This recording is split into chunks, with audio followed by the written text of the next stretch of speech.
Hello guys, welcome back to my YouTube channel. From today onwards, I'm going to start a new series. This is the first time I'm starting this series.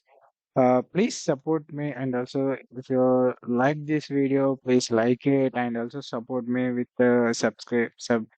Hit the subscribe button. Yeah, from today onwards, I'm going to start a new series that's a .NET Web API.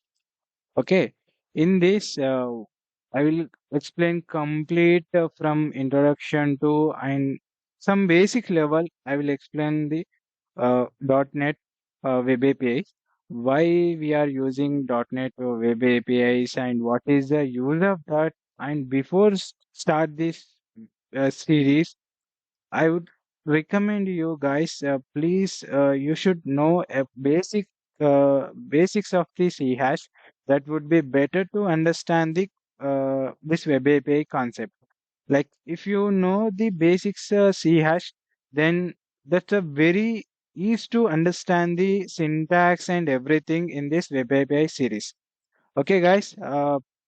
Yeah, let's do. First of all, I will explain the agenda of this series. Like, first, I will explain the introduction of the web APIs and the evaluation of the web API, how this evaluation was happened. All those things I will explain, and why web APIs particularly we are using, and why we are implementing that thing. Also, I will explain in CH, and also Web API request and response. What is request and what is response in this appli- uh, application programming interfaces? I will explain what is request and what is response, and also HTTP verbs. Also, I will explain. HTTP verbs is nothing but a like HTTP get, HTTP post. Like it's like a HTTP methods. We already we heard about like HTTP methods like get, post, put, delete, patch. All those things we call it as a HTTP verbs.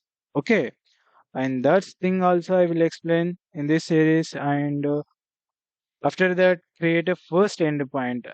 I'll explain how to create a first endpoint in .NET Web API. Okay, uh, in the different code editors like Visual Studio. Like what is DTOS?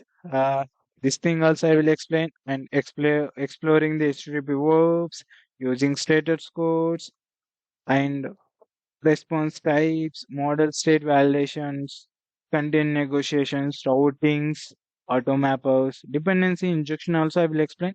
And also in this main thing, entity framework core, like in this entity framework code first approach I will explain, and also DB first approach explain. I will explain repository patterns, authentication and authorizations. It's like a registration and logins. That's the main thing here. I will explain in these concepts. After that, API versionings, chorus, Swagger with authentication, and also how to test this web API in the Postman. Also, I will explain. It's like a Postman. You already heard about Postman. Like it's like a testing tool. It's like a API testing tool. Just we have to pass the, we have to select the HTTP methods, and also you have to use the URL, API URL, and also you have to pass like payload to get the response, to request the API. All those things you can do with the help of the postman. After that, deployment of API and consuming API. All those things I will explain and I will cover in this series. So if you like this video, please subscribe. In the next video, I will start the introduction and everything. Uh, Now, this video ending here. Like in this video, I'm explaining the just agenda of this series. In the next video, I will start the next concepts. Yeah, thank you.